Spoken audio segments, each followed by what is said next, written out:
Amahoro y'Imana nshuti bakunzi bacu, reka nizere ko meze neza mwe mwese mukomeje gukurikira ibiganiro byacu by'umwihariko tugaruka ku mirongo y'imbere ku rugamba mu burasirazuba bwa Repubulika Iharanira Demokarasi ya Kongo, ndetse tukagaruka no ku makuru y'akarere k'ibiyaga bigari. Urakaza neza rero urisanga nimba bwa mbere uhageze, reba hano batukura kugira ngo ujye ubona n'ibindi biganiro byacu bigiye bitandukanye dushyiraho umunsi ku munsi, ariko ntiwibagirwe kugenda udakanze no kunzogera, kuko uko dushyizeho ikiganiro warakanze kunzogera uba uwa mbere mu kubona amakuru mu bambere. Ikaze rero, ngira ngo nkuko nabibabwiye mu biganiro byacu byatambutse by'umwihariko ku birebana n'icyo nababwiraga ku basirikare ba Afrika y'Epfo banyuze mu Rwanda berekeza mu bihugu byabo, dore ko harimo n'abamarawi by'umwihariko n'abatanzania. Abasirikare rero mbere yuko mbajyana ku mirongo y'imbere ku rugamba by'umwihariko hagati y'umutwe wa M23 ndetse n'ihuriro ry'ingabo za Repubulika Iharanira Demokarasi ya Kongo, reka mbanze mbakubite aka breaking cyangwa se update mbabwira uko byifashe kuri abasirikare bagera kuri 300 rero bavuye ku butaka bwa Kongo bagasubira mu bihugu byabo nyuma yuko babisabwe n'umutwe wa M23, kandi ahangaha bakaba barabisabwe n'uyu mutwe nyuma yuko bafatiwe ku rugamba n'umutwe wa M23 muri Goma, ni muri Kivu y'Amajyaruguru. Rero update mbanza kubabwira mbere yuko nerekeza ku mirongo y'imbere ku rugamba kugira ngo nkubwire uburyo cy'imirwano yifasha hagati ya FARDC na M23 muri Nord Kivu. Ushobora kwibaza ngo se noneho bari kurwanira hehe, M23 igeze hehe? Nabwiye ko ndibuze kubabwira uburyo cy'imakenga ayifashe muri no minsi. Benshi bari kwibaza ko tutari kumubona se ibyamugendekeye biti, ariko ku makuru y'ubutasi nkura ku mirongo y'imbere ku rugamba nuko namaze kumenya ibya amakenga. Rero n'abatindiye, reka mbabwire iyi update ituruka kuri abo basirikare 300 ba Afrika y'Epfo banyuze ku mupaka w'u Rwanda mu gitondo cya kare, bijyanye n'inkuru y'umwe mu bagore ba Afrika y'Epfo b'abasirikare nyine waruri muri uyu mubare ugera kuri 300. na undi buze kubigarukaho ubwo abashaka akumva ibyabaye kuri we cyane cyane akigera mu Rwanda, mugomba kumva ikiganiro cyangwa se inkuru ibanziriza ingiyi nabatambukirije muri rusange ku nkuru nziza yatashye kuri uyu musirikare kazi wa Afrika y'Epfo. Hanga rero nakubwira ko abasirikare bagera kuri 300 nkuko amakuru maze gukora ku mirongo y'imbere ku rugamba, nubwo bamwe ari abafashwe bagafatirwa ku rugamba, ariko nuko abenshi muri bo rwose n'abafite ibibazo by'uburwayi, abakomeretse ndetse n'aba abagorekazi, abandi basirikare ba Afrika y'Epfo benshi rwose boherejwe muri gahunda ya Samidi RC, ndetse naboherejwe mu butumwa bwa SADC, naboherejwe kandi na Cyril Ramaphosa, bose baracyari muri iki gihugu. Rero benshi mwarimo mwibaza mutese bavuyeyo bashizeyo. Afrika y'Epfo yari ifite abasirikare 300, ngira ngo ibi murabizi ko Afrika y'Epfo ifitemo abasirikare benshi rwose bari guhangana na M23 nubwo bakomeje kugenda abatsirwa. Benshi rero mu baje cyangwa se mu binjiye mu Rwanda, nakubwira ko harimo abagore nyine bagera kuri 3, hanyuma hakabamo kandi abandi bafite ibibazo by'uburwayi, hakabamo abarashwe ndetse bakaba bari bacumbikiwe aho bita mu Bambiro. Mu minsi ishize ngira ngo mwumvise ko ari abasirikare bafatiwe mu Goma kuri ambush ya M23 yabafatiyemo nyuma yo gutsinda urugamba bari bahanganye muri FARDC muri iki kigo rero cya Goma, aho abo basirikare bari abagifite imbaraga cyangwa se badafite ibibazo by'uburwayi bo baracyakirimo, ntabwo batashye. Benshi rero batekerezaga ko babasirikare basabye ko bataha, bwo babwiraga M23 ati nyaboneka mwatubabariye tugasubira ku butaka bwa gakondo ko tutazagaruka hano muri Kongo twohejwe na President Cyril Ramaphosa. Bimeze bite? M23 hari by'ikibabaza babwira ati ko mutatubwira ubundi ni iki cyabazanye, mwari mufite gahunda ki kwari ukurwana natwe cyangwa se kwari ukwiye amabuye y'agaciro, cyane ko twebwe tutanarwanira amabuye y'agaciro. Ubundi nyirizina niki cyari kibazanye? Baracyabazwa, baracyentorejwe cyangwa se baracyabazwa na M23 mu gihe bagaragaje ibibazo by'uburwayi, bagasaba yuko bataha rwose, bahawe uburenganzira, bagira gute, barataha hano muri Repubulika ya Demokarasi ya Kongo. Rwose bageze mu Rwanda. Iyo yari update, bagera kuri 300.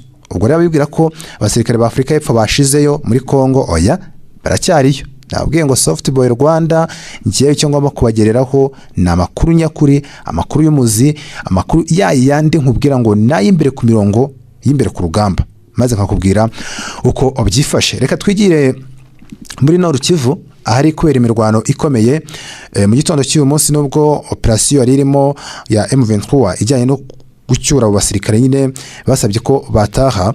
ubu operasiyo ihari ni urugamba rukomeye cyane muri Nord Kivu, hano ni muri Mubambiro, aho bita Mubambiro niho ari kubera imirwano. Mu gitondo cy'uyu munsi akaba humvikanye rero urusaku rw'imbunda nini n'intoya.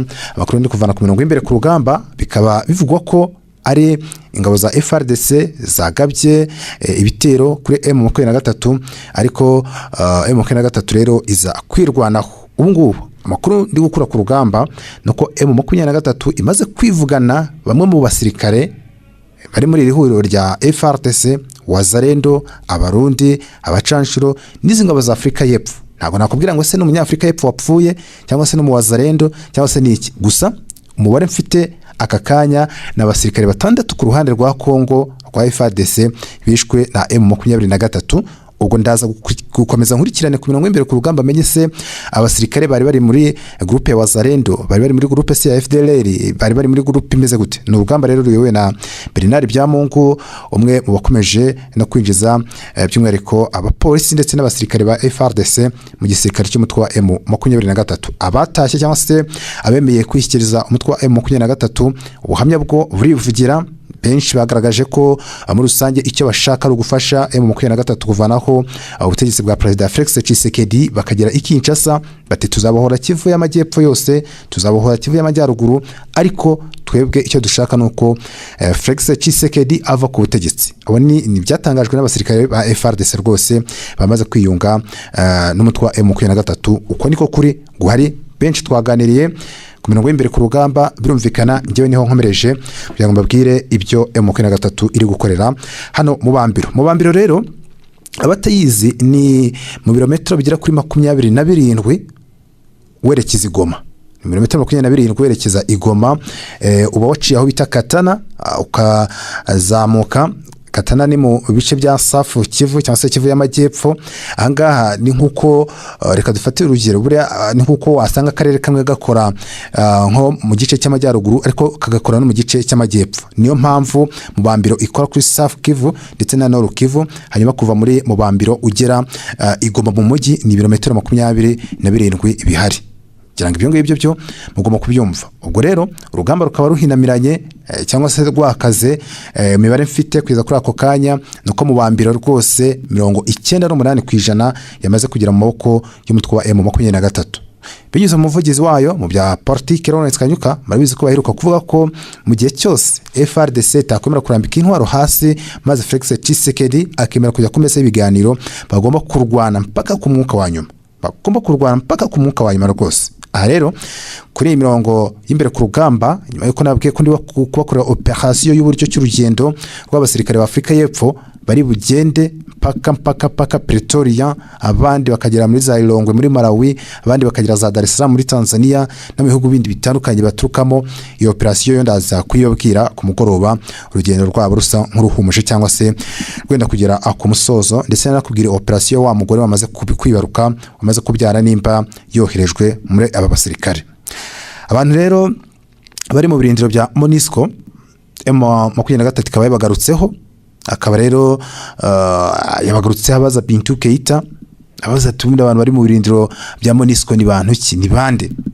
Ni umuvugizi wa Alliance Fleuve Congo ibarizwamo umutwe wa M23 mu bya politike. Lawrence Kanyuka yatangaje ko aha rero nta gitutu uyu mutwe wigeze ushyira ku ngabo ziri mu butumwa bwo kugura mu mahoro muri Repubulika ya Demokarasi ya Kongo MONUSCO kugira ngo zitange abantu bahungiye ku birindiro byazo. Yibaza bakiriyo abaribo cyane ko abenshi barimo abakozi ba Loni n'abacanshuro bahavuye.